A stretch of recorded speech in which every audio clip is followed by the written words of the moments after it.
¿Qué tal amigos? ¿Cómo están? Ya estamos otra vez con más información. Soy Lalo Durán, esperando estés teniendo un excelente día. De antemano agradeciendo ese buen like que siempre nos dejas y al mismo tiempo invitándote a que te suscribas a tu canal. Es lunes 14 de octubre del 2024. Y vámonos con la información porque el día sábado por fin ya en la Cámara de Senadores se llevó a cabo el sorteo de los puestos que estarán sometidos a votación popular el próximo 1 de junio del 2025. Y esto ha generado mucho debate, pues fíjense, estos conservadores chayoteros, incluso jueces y magistrados, han calificado esto como una masacre. Han dicho que es humillante que los estén sometiendo al voto popular. El día de hoy yo les traigo un debate que se da entre, fíjense, yo considero que Hamlet Almaguer e Israel Zamora, senador de Morena, son de los mejores juristas que tiene Morena, pues se han dado un agarrón con los mismos integrantes de la JUFET, quien es una magistrada y un abogado priista.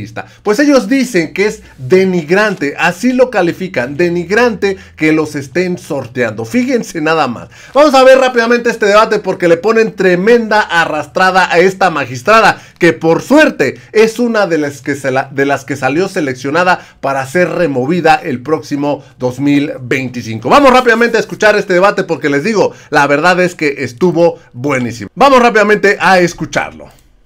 Y esta noche vamos a platicar más sobre la tómbola judicial, la reforma judicial, las implicaciones que están teniendo estas modificaciones ya en el Poder Judicial. Vamos a platicar precisamente con nuestra mesa de siempre aquí en M22H. Agradezco que nos acompañen María Emilia Molina, la presidenta de la Asociación Mexicana de Juzgadoras, Javier Martín Reyes, abogado e investigador de la UNAM, del Instituto de Investigaciones Jurídicas, Hamlet García, diputado por Morena, e Israel Zamora, senador por Morena. Buenas noches.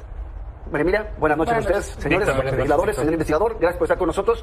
Hoy vámonos rápido porque tenemos que arrancar con lo más reciente. Ya vimos precisamente este ejercicio de la tómbola, ya después iremos analizando otros temas que se dieron en la semana, pero ¿cómo lo vieron? Porque hubo por un lado jueces, en Twitter por ejemplo, que criticaban que esto era un abuso, que era algo humillante, pero por otro lado también escuchábamos el discurso de Morena, que esto elimina la posibilidad de una mano negra en quienes van a llegar a los cargos. Así que arranco primero contigo, María Emilia. Bueno, pues fue denigrante, sin duda. Además, no se cumplió con ninguna de las reglas que se habían puesto en la propia Constitución, en los transitorios de la propia reforma. Se decía, en la propia reforma dice que tendría que haber sido la mitad de las personas juzgadoras de cada circuito, por cada especialidad, y lo único que se hizo fue dividir a la mitad la cantidad de personas juzgadoras, magistradas o jueces, y con eso hicieron la tómbola. Se consideró que éramos un número, en lugar de ser personas. No tuvieron idea de lo que estaban revisando. Incluso algunas mujeres juzgadoras que estaban identificadas como personas que estaban lactando o embarazadas, se identificaron algunas, pero las otras que estaban identificadas en el propio listado no las tomaron en cuenta. Algunas otras que se había identificado como que estaban enfermas con enfermedades graves en este momento, tampoco se tomó en cuenta. Entonces, bueno, como somos un número, pues no se tomó en cuenta a las personas, pero tampoco se tomó en cuenta el texto de los artículos transitorios de la reforma constitucional, que yo creo que era lo mínimo que podíamos haber esperado. Y por supuesto, pues es un ejercicio ilegal por sí mismo, porque no responde a lo que está planteado en la legislación, en la Constitución, pero además inconvencional, porque bueno, hay evidencias y precedentes a nivel internacional de que las destituciones masivas pues son inconvencionales. Eso ya lo sabemos, estaremos pues haciendo las defensas en la sede nacional e internacional, como corresponde. Ahorita tenemos a Mayor de ahí, Israel. Esto se hizo ayer en el Senado, ahí estabas tú. Sí, bueno, yo ya no, yo fui senador hasta la legislatura pasada, pero bueno, lo que vimos todos fue un proceso transparente, ¿no? A diferencia de lo que ocurría antes, en donde el Consejo de la Judicatura, bajo quién sabe qué criterios, era el que determinaba quién se volvía juez o magistrado, y además no podía ser impugnada la decisión por un artículo constitucional que decía que las decisiones en la designación de un juez o magistrado no podía ser impugnada, solamente aquellos cuando se impugnaran los resultados, que era cuando se daban a conocer los resultados de los exámenes. Lo que vimos ayer fue el primer paso de un proceso que inicia ahora totalmente transparente, en donde todo el pueblo de México puede ver cómo se determinaron la mitad de los lugares de jueces o magistrados que van a ser electos para el próximo año, el 1 de junio de 2025. Entonces, es eso, un proceso transparente que contrasta con el proceso oscuro que antes se daba, en donde se favorecía, por supuesto, el nepotismo, en donde se generaban muchos de estos problemas que precisamente motivaron la reforma al Poder Judicial. Ahora, Hamlet, ahí veníamos también las críticas que se llaman Emilia precisamente a este tema de las destituciones masivas y de la forma en la que se dieron estas modificaciones. Sí, bueno, no hubo destitución. Lo que ocurre es que esos son los cargos que se van a elegir el 1 de junio de 2025 y las personas juzgadoras tienen pase directo. Ya hay algunas que han manifestado en redes sociales e incluso han mostrado documentos en donde afirman que no van a hacer uso de ese pase a la boleta. El Senado de la República, en última instancia, estamos hablando del próximo año, tiene que mandar la lista de quienes hayan filtrado cada uno de los 3 poderes y además las personas juzgadoras en funciones. Y todos ellos serán quienes compongan la boleta de junio del 2025. Entonces no hay ninguna destitución. Si ganan su elección, pueden permanecer en el cargo por 9 años más. Y sobre el número, pues es el número que el Consejo de la Judicatura Federal les asignó cada que se cantó la magistratura o juzgado de distrito que iba a ser objeto de esta renovación, se señalaba. Es el número que el Consejo de la Judicatura envió en su lista conforme a la Constitución. Javier. Híjole, yo sí quiero decir que a mí me parece que es una verdadera vergüenza lo que vimos, ¿no? O sea, yo creo que a nivel mundial, como ciudadanas y ciudadanos, es absolutamente denigrante ver que se dé un trato así al proyecto de vida, a la carrera profesional y a derechos de cientos de personas que han decidido, ¿no?, ofrecer su vida y su trabajo para trabajar en uno de los órganos del Estado. Este ciertamente fue un sorteo que igualó las probabilidades, ¿no? Igualó las probabilidades de que se violaran sus derechos. Se está rompiendo una de las grandes garantías de la independencia judicial, que es la inamovilidad en el cargo. A las juezas y a los jueces no les podemos andar ni recortando ni ampliando su periodo, sea a través de destituciones masivas, sea a través de cambios a la Constitución, sea a través del pretexto de las elecciones judiciales. Si esta reforma hubiese querido respetar mínimamente los derechos de las personas juzgadoras, se hubiera aplicado a las nuevas vacantes que se generaron, no a personas que ya tenían nombramientos por periodos determinados, algunos de ellos incluso ya con definitividad. Y ciertamente, pues hombre, irán a las elecciones, a ver quién se presenta a esas elecciones, pero lo cierto es que ese pilar de la independencia judicial ya se rompió. Además es una situación lamentable donde se continúan violando suspensiones judiciales. Eso a mí me parece que es gravísimo, ¿no? Hamlet, sí, pues había dictado algún juez una suspensión para que el Consejo no enviara la lista. Yo celebro que la hayan enviado. Significa que ni siquiera dentro del propio Poder Judicial toman en serio estas suspensiones, y el Consejo pues es un órgano cúspide dentro del propio Poder Judicial. Sí se incluyeron las vacantes, fueron más de 100 en el caso de magistraturas de circuito. Precisamente a raíz de las vacantes se realizó una segunda ronda de insaculación para compensarlas. Dentro del 50% de los cargos sí están la totalidad de las vacantes que el Consejo reportó al Senado.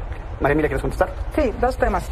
Este tema del proceso oscuro que no se puede recurrir es a raíz de una reforma de 2021 que el propio senador fue el que la aprobó. Digo, he de decir que antes de 2021 sí se podía recurrir. Y no es un proceso oscuro, era una convocatoria a un concurso de oposición, que es muy diferente, que lo que hacíamos era varios exámenes para poder ser designados. Y en cuanto a la destitución masiva, hay que decir que la destitución masiva es porque desconocen el tiempo de nuestros nombramientos que estaban hechos conforme a la legislación anterior.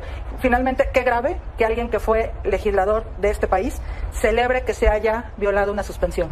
Qué grave que alguien que fue legislador de este país celebre que se haya violado el Estado de Derecho, y que en este país ahora quien está obligado por una orden judicial a hacer cualquier cosa pueda decidir si cumple o no. Eso nos llevará a la ley de la selva. Pero bueno. No, es mentira. Lo que busca el Poder Judicial, que está a favor de las suspensiones ilegales e inconstitucionales, porque ahorita nos pueden decir aquí en la mesa qué artículo de la Constitución permite el control constitucional de reformas o adiciones a la propia Carta Magna. No hay ningún artículo que les permita. Estas suspensiones son el reflejo de lo que quieren esas partes conservadoras dentro del Poder Judicial, que es imponer en nuestro país lo que se conoce como una juristocracia, en donde el Poder Judicial se cree supremo. ¿Qué detendría al Poder Judicial de un control constitucional? Nada. Bajo el criterio de ellos, los 1093 legisladores que han votado a favor de esta reforma, 1093 que llegaron a ser legisladoras y legisladores, tanto en el Congreso de la Unión como en las legislaturas locales, llegaron ahí por millones de votos que les dan la legitimidad de ser el órgano superior para determinar el contenido constitucional y la vigencia de sus normas. Ahora, se nos va acabando el tiempo, pero no me quisiera ir sin tener su opinión respecto a algo que pasó esta semana, porque vimos que el Consejo de la Judicatura Federal votó 4-3, muy sorpresivamente, ya para que se entregara la información al Senado, algo a lo que se había resistido el Consejo de la Judicatura. La percepción que había era, por ejemplo, que se estaba cambiando ya la relación de poder al interior del Poder Judicial, de que Norma Piña estaba perdiendo el control de algunos de los órganos. Me gustaría la opinión de ustedes y vincularlo también al levantamiento del paro, que ya estaríamos viendo en las próximas horas. ¿Cómo lo perciben ustedes? Arranco contigo, Hamlet. Sí, bueno, reiterar. Yo celebro que el Consejo de la Judicatura Federal haya determinado enviar la lista. Fue en cumplimiento al texto de la Constitución, está en esos términos, y reitero, esto demuestra que ni siquiera dentro del Poder Judicial toman con seriedad estas suspensiones. Y decir que el próximo martes ya se va a emitir la convocatoria. por el propio Senado y eso detona el proceso para la renovación. Javier, qué lamentable. Ya olvídense de un ex legislador, de un consejero de la Judicatura o consejeros. Cualquier persona medianamente versada en estos asuntos, Víctor Hugo, sabe que si hay una decisión judicial con la que uno no está de acuerdo, lo que hay que hacer es irla a impugnar. La propia ley de amparo contempla el recurso de queja y el recurso de revisión. Eso es lo que cualquier persona demócrata tendría que hacer. Y es muy lamentable que 3 consejeros externos hayan decidido violar la Constitución y violar esas suspensiones. A mí me parece que también es realmente lamentable que un consejero que viene de la carrera judicial, como es el consejero Molina, se haya sumado a este desacato. Creo que lo que está generando el oficialismo es una verdadera crisis constitucional y no solo eso, sino una crisis del Estado de Derecho. Imagínate tú nada más, si las autoridades y las personas deciden qué suspensiones cumplen y qué no cumplen. Si de manera unilateral se dice, pues a mí no me parece que esta suspensión está bien dictada, entonces no la voy a cumplir. Ese es el riesgo y es a donde nos está llevando el oficialismo. De nueva cuenta, si no les gustaban las suspensiones, tenían que impugnarlas judicialmente, no desacatarlas políticamente, y eso es lo que han venido haciendo sistemáticamente esta semana. Es claro que sí, esas suspensiones se dan de un poder judicial al que se le pide a él mismo resolver respecto de esas suspensiones. Entonces, es absurdo que sea juez y parte. No hay antecedente de un control constitucional. Díganme el artículo, yo me quedo callado si me dicen qué artículo les falta. Pregúntale a Arturo Saldívar, que dice que si hay control de reformas artículo 61, fracción primera de la ley de amparo, dice que es improcedente el amparo contra reformas constitucionales. Vamos a esperar a que termines, entonces termina tu argumento para que te pueda replicar. El artículo 61, fracción primera de la ley de amparo dice que el amparo es improcedente contra reformas constitucionales. Esta es una reforma constitucional y por lo tanto no procede el amparo y la suspensión es accesoria al amparo. Si lo principal sigue, más bien si lo accesorio sigue la suerte de lo principal, por supuesto que las suspensiones son ilegales e inconstitucionales. El pequeño detalle es que esa es una ley secundaria y ese artículo que está en una ley secundaria puede ser contrario a la Constitución, puede ser contrario al principio pro persona y de nueva cuenta, si no se comparten los argumentos, se impugna, no se desacata. Y ese es el problema. Sí. A ver, lo que está vigente también es el artículo 1 constitucional. Y el artículo 1 constitucional establece un bloque de constitucionalidad que habla de los tratados internacionales en materia de derechos humanos y de la propia Constitución. Y entonces eso no se puede modificar porque una ley secundaria diga lo que sea, y menos por una interpretación. Solo aclarando, el proceso electoral no se detona con la convocatoria del 15. El proceso electoral está iniciado el 16 de septiembre, según la reforma que ellos mismos votaron, que yo supongo que se les olvidó. Pero ahí viene, cuando empezó el proceso electoral. El proceso electoral empezó el 16 de septiembre. La convocatoria no detona nada. Y entonces, lo que estamos viendo es que nadie se quiere fijar en la Constitución, salvo cuando les conviene fijarse en la Constitución. Y el Estado de Derecho es respetar las órdenes judiciales. ¿Por qué hay un juez que puede decir o no puede decir? Porque no, pues ¿por qué? Pues porque eso se llama división de poderes, eso se llama democracia, eso se llama Estado de Derecho. Entonces, si un juez no puede decir que lo que hace el legislativo está mal, porque el legislativo puede destituir a los jueces. Así es fácil. Qué interesante, choque entre poderes. Me queda un minuto para cada uno, ya vamos a cerrar. Déjame rápidamente, porque lo que plantea María Emilia es precisamente, ya no se van a tomar en consideración las instrucciones, las decisiones de los jueces. Sigue el cauce y además quiero aclarar, en materia electoral existe un principio de definitividad y de apertura y cierre de las etapas. Ya pasó la insaculación, es la convocatoria general, se cierra la siguiente etapa con esa convocatoria, se abre una nueva, en donde cada uno de los 3 poderes tiene que emitir la propia para invitar a los interesados en participar en esta histórica elección. Dejemos que el pueblo juzgue, que analice la jurisprudencia 02 del 2022, que es obligatoria a todas las personas juzgadoras, emitida por el ministro Lainez, emitida por los ministros que ahora están en contra y a favor de estas suspensiones. Y ahí dicen que no hay control constitucional que puede ejercer el Poder Judicial para las reformas o adiciones constitucionales. Javier, tu cierre. Faltan todavía las impugnaciones, esto no está cerrado, esto ha generado una enorme cantidad de amparos, acciones, controversias, juicios electorales, consultas. La última palabra la va a tener la Suprema Corte de Justicia de la Nación y ojalá de verdad, Víctor Hugo, decida lo que decida la Corte, se acate, porque si entramos en un estado de cosas donde se empiezan a desacatar incluso sentencias de la Suprema Corte de Justicia, no podríamos decir que seguimos en una democracia constitucional. María, tu cierre.